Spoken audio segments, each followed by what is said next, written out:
by you being from Magnolia and signing No Limit, did that cause any problem for you, or it was all good? Nah. The people that I grew up with, um, like it was no issues. Like me being from, Slim was already there.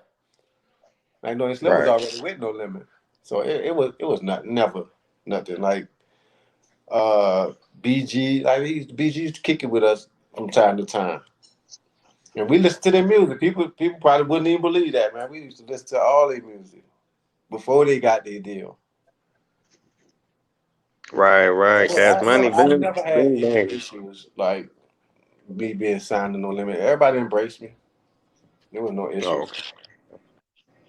I was gonna ask you for the fans who or the viewers who may not know, what No Limit albums did you get a chance to make an appearance on? If you can Uh, name a few. First was Mercedes Rear End. Then I did the 504 Boys Goodfellas on the song with P called Moving Things. I did a record with Max World War Three, the Paradise record, of course. Mm, I was on C Murder's Trapped in Crime, that ride, and I wrote a couple on the Trapped in Crime album. okay, okay. Now what about the Enemy of the Streets? Yeah, I recorded that album. Me and XL. Maybe recorded like 15 to 20 cuts, but then Now was everything this happened during with the No Mac. Limit era or Yes, after? this is No Limit. Okay. This is the album I recorded for No Limit. I actually turned it in. Mm, Yeah, I actually turned the album in, but when everything happened with Mac and then P started playing basketball and it just it never got released. oh, okay. So this was that. So this was kind of like after World War Three, kind of around. So Yeah, you was recording I before he was in went the to prison. process of recording it when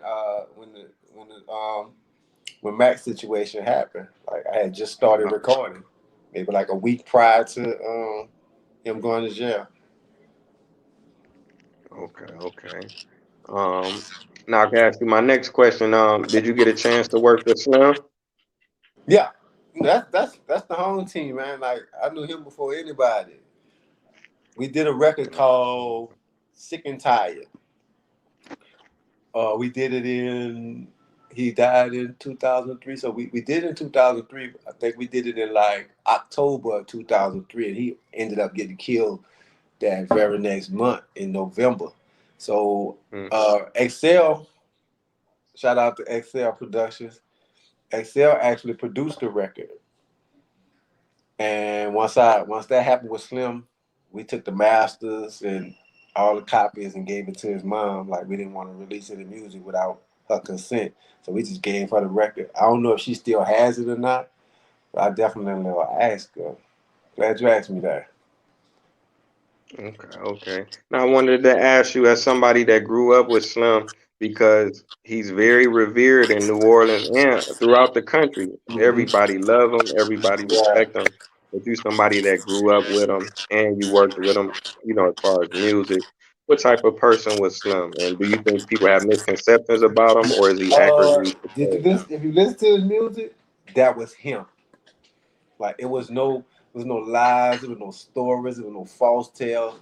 Everything he did was genuinely him. He was the realest. Like it's no facade, like no fabrication, none of that. He was who he was. He was 100 with you. He told you how it is, told you what it was. That was that. If you didn't accept it, if it was an issue, y'all handle it.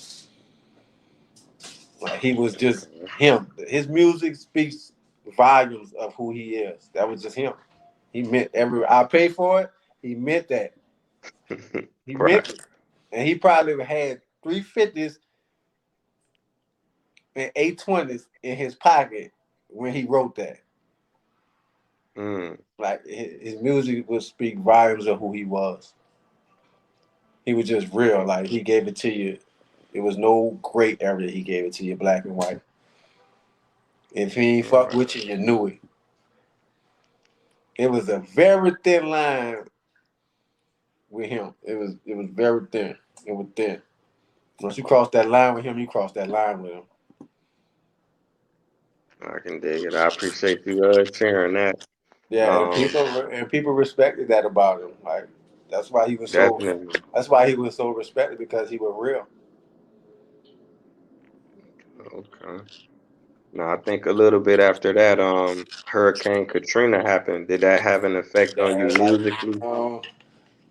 on the music, it did because I lost an album I was working on. Like after No Limit, I was working on this album called Food for Thought. I actually finished it.